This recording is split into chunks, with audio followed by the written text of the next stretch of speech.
Rodriguez. He is a former president of the San Antonio Tea Party, and he's now head of the conservative group South Texas Alliance, and he joins us on the phone. George, how are you today, sir? Real good. What a pleasure it is to talk to you, gentlemen. Are you experiencing climate? And the weather's real nice here in San Antonio, so I don't know what well, you got climate change going on. There's climate change. Yeah, and tonight you'll have some more of that climate change. Okay, so just prepare yourself. We were pegging out on the sarcasm scale, weren't we, George? We were just, Al Gore listens to us frequently, and so he's probably, now that his radio show's defunct. He has plenty of time to listen to us. All right, we'll be here all week. Hopefully he does, so he can learn some things. Absolutely. Hey, George, give our listeners the background here of your story, because I read it on the Fox News Latino site, I guess it was, and I wanted you to tell our folks what happened with you and your organization. Well, our organization, the San Antonio Tea Party, was really one of the first, if not the first, party groups to come together after the Glenn Beck rally at the Alamo way back in, 2010. And a group of individuals started forming and coalescing right after that. And the group didn't really come together until probably a year later. There were some organizational issues and some problems. But lo and behold, as soon as they went ahead and started, as soon as the organization went ahead and started asking for tax-exempt status, of course, all of a sudden they started hitting a skid. Now, I became president about 6 months into their application. You became president of the San Antonio Tea Party. Of the San Antonio Tea Party. Antonio Tea Party. And I was one of the first Hispanics to be a president in the nation. We have several here in the Texas area. But I was probably the one that was in the focal point because our organization was so large. We have about 20,000 followers, and I'd say at least 50 to maybe even 60% of them are Hispanic, which is which shoots the idea that Hispanics are not Tea Party supporters, or that the Tea Party is an old white man's organization. That shoots it completely down. But anyway, the situation that we had immediately was that we started getting questions, and questions were being asked over and over again that just didn't make sense as far as the is that the IRS right there, George? Is that the IRS right there calling you, Badu? That's them. Okay. That's them. But I have been involved. I worked in the Reagan administration. In fact, I knew Gary Bauer, and I knew Mr. Bennett. I worked in the Reagan administration, and I worked in the George Walker Bush administration. And in both cases, having been around and having helped organize groups, I knew that these questions that were being asked were out of the normal, were out of the ordinary. They just were not, things. On the other hand, we had a lot of folks within the Tea Party that there was a first time at the dance, at the big dance, you might say. It's the first time that they had ever been involved in politics at this level, and then just flat got scared. They were flat, just shocked that these questions were being asked, and they just, they were frightened by it. Okay, let me make sure I get this right here. We're talking to George Rodriguez. George is in San Antonio. He was former president of the San Antonio Tea Party. He now heads up a group called the South Texas Alliance, which is a conservative organization. They were one of the groups, though, that was targeted by the IRS for denial of the 501c3 tax-exempt status based on politics. That's what. But you're saying, did the IRS come back and start asking you or some of the other leaders questions which were irrelevant to your application? Is that what you're talking about? And what kinds of questions? Yeah, they asked the board. The questionnaires were aimed at the board, okay, because it was the board, obviously, that was doing the application on behalf of the organization. Okay, and the questions that were being asked, for example, were what kind of issues were being discussed in meetings, who was attending the meetings. Who was, did the meetings begin with the Pledge of Allegiance? Did we begin with prayer? You're kidding me. They ask you those questions? No. And, another thing that really irritated the heck out of me was when the reports started coming out. Everybody was pointing the finger at the Cincinnati office. Well, I got news for you. A couple of the inquiries that we got from the IRS came from California offices as well as from local Texas offices. So, this was not a situation where one rogue individual was doing it in Cincinnati. This was a coordinated effort nationwide. It wasn't just in Cincinnati. It was pretty. No, a couple of knuckleheads that let their ideology get out of hand. Let me tell you something. This was not. The only knucklehead whose ideology was out of control was the one in the White House. That was it. Yeah. Tell us how you really feel. I'm sorry. That's all right. Hey, that's all right. What tipped me off, not tipped me off, but what gave this away to me that this was big was when Lois Lerner from the IRS takes the Fifth Amendment. Yeah. Before the Congress. Here you have a, quote, public servant, and you're accountable to the people and the people's representatives who pay your salary, and the Congress wants to ask you questions about a scandal, about things that happened, things that you knew, and you have the audacity to plead the Fifth Amendment. This is what my view, to plead the Fifth Amendment, basically putting your thumb in their, thumb in your nose at them and saying, I'm not going to answer your question. And the fact of the matter is that Lois Lerner and the IRS, their defense was it was just a couple of low-level staffers. Right. So if that's the case, why do you take the Fifth? Because Exactly. obviously, if it's just some low level, how are you going to be put in legal jeopardy by answering questions when Congress, the Oversight Committee, asks how this happened? If your defense is that it was just some low-level people, why do you take the Fifth Amendment? Mm-hmm. It obviously must have gone up the ladder, and you yourself feel like you could be in legal jeopardy, which means it wasn't just some low-level staffers. Mm-hmm. Exactly. Mm-hmm. And it had the intended effect. Because what was happening also at that time was, besides our group being organized, there were other organizations, other small tea parties that were being organized around South Texas by Hispanics.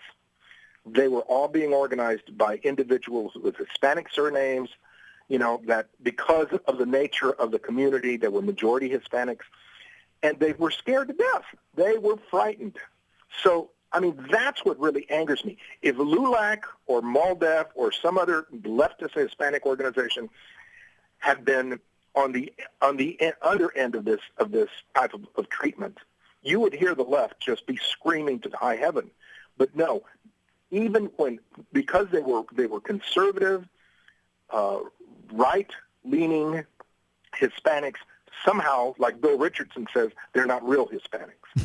Yeah. So therefore, they can be victimized. What is your website, George? How can people find out more information? Our website is the South Texas Alliance, and it's called South Texas Alliance for Progress is the complete name, and it's at www.southtexasallianceforprogress.com. George, and you can visit it now. That you've Going way, you're going way past the number of letters that you're allowed to use. Oh, I'm sorry. You will be hearing from somebody at the Department of Education. Who, I'm sure. Yeah. Hey, I'm sure. Well, see, here, silly me. I'm fully bilingual in two languages, and I can read and write. Unfortunately, that somehow doesn't qualify me to work for the NSA. I guess, I've got to be a dropout now. George Rodriguez joining us. The website for him is southtexasallianceforprogress.com. George has been telling us his story about what he experienced with the Tea Party there as a leader in the Tea Party group in San Antonio. They were one of the groups that the IRS sent questionnaire out to, and two of the questions they asked the IRS, which is totally irrelevant to it was just a part of this intimidation process, was, do you have the Pledge of Allegiance at your event, and do you open with prayer? That has nothing to do with, I can see the IRS. So if you're going to apply for tax exempt status, I can see the IRS asking a few germane questions to find out if you're a legitimate group or Right. you're just trying to scam some people. Yeah. So, but these kinds of questions, as you're pointing out, George, this is shocking. To ask whether you open your meeting with the Pledge of Allegiance, what could possibly be the purpose of that except to exclude the people, which means parentheses conservatives, who actually have a patriotic bone in their body. And if you open with prayer, it's stunning as well as unconstitutional should be for the government to ask a question like that. Here, just to be clear here, because we're a 501c3 ourselves here at American Family Radio, American Family Association. So I know what the definition of 501c3 is, and that is the category that IRS gives to most churches. Right. And what that allows for is for people to make donations to your organization, and they get a tax write-off. Right. Okay, so that's beneficial to, it's a charity. People want to give to a cause that's not for profit. Right. Okay, you're not in a traditional business where you're just exist to make money, or to sell product. You have a mission, you have a cause.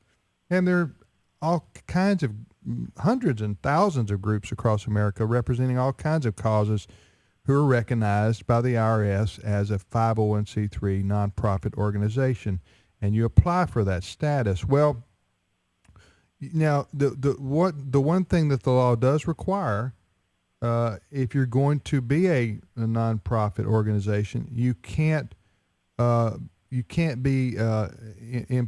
endorse candidates, right?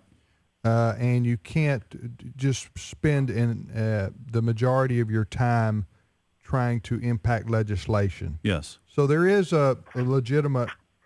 You do trade out for your 501c3. You do agree to those conditions. Right. I mean, so that's a part of the IRS's job to make sure you're not violating those conditions. So there is a role to play here for the Internal Revenue Service, and people agree to it when they ask for a tax exempt status. But what we're talking about here, as George has just described, goes far beyond that reasonable and constitutional authority of the Internal Revenue Service. I don't want to argue about the constitutionality of income tax here. I'm just saying. So, but you start asking people, all right, what about, do you pray? Do you have Pledge of Allegiance? These are intimidation tactics, which George said scared his board members who had no experience involved in politics. But here's the big issue, George, I want you to comment on. This kind of thing went on all over the country with groups that we know now that were labeled Tea Party or patriotic or some other conservative Christian groups they were harassed, they were targeted, they were intimidated, and so you have these people who are first time involved in things, and they get scared off. Well, that's the intention. Why? Because all of these people were in disagreement with the way that the Obama administration was taking the country. And so that was the idea. They were reacting, not just the Obama administration, but the Tea Party movement had problems with these Republicans who were doing, a lot of them got beat. That's exactly right. It was bipartisan. This is no different. This is no different, my friends. This is no different than if there was a peaceful assembly at a park to voice concerns, and the police, under the direction of the established government, would come in and break up that discussion. I see it no different. The only difference is that our discussions were now being handled, at the very, very local level, and that we were involved politically to debate and oppose any issues that were coming out of the White House and out of this administration. The purpose was served. All they were trying to do is put a chilling effect on us. Yes, the purpose of suppressing the activism of of conservative people who were wanting to react to what was going on in the country was achieved, And you can argue reasonably that may have impacted the elections, especially after what happened in 2010. Right. When you had a historic changeover in the Congress. If you're a liberal Democrat in Washington, and you look at the power of this new movement called the Tea Party movement, and you think to yourself, well, man, they could have a huge impact on the presidential election. Well, how do we suppress that? How do we, you know what I'm saying? Yeah. How do we beat back these people? Well, we use the power of the IRS and perhaps other agencies to intimidate them, to scare these little people. That's exactly right. Go ahead, George, and then Ed. Well, George, let me just ask you this in terms of intimidation, and see if you saw any of this. But here, when this IRS scandal thing first started to break, we also started getting reports with pictures being sent to us, photographs of protests in cities and communities around the country, protesting what the IRS had done, and pictures were being sent of vehicles, SUVs with Department of Homeland Security on the sides of the vehicles, lined up in some cities, 5 or 6 of these vehicles. The whole idea was there were people from the Department of Homeland Security attending these protests against what the IRS had been doing. Have you seen any of that in San Antonio or heard of that from around the country? Yes, it is hysterical that you mentioned that, because at the big protests last, when was it, 2 weeks ago, there was some confusion as to which IRS office people were going to go. There in San Antonio, we have an IRS office where they store boxes, another one where the executive offices are located, and then another one where they actually deal with the taxpayers, and that's the one that's the busiest and the largest.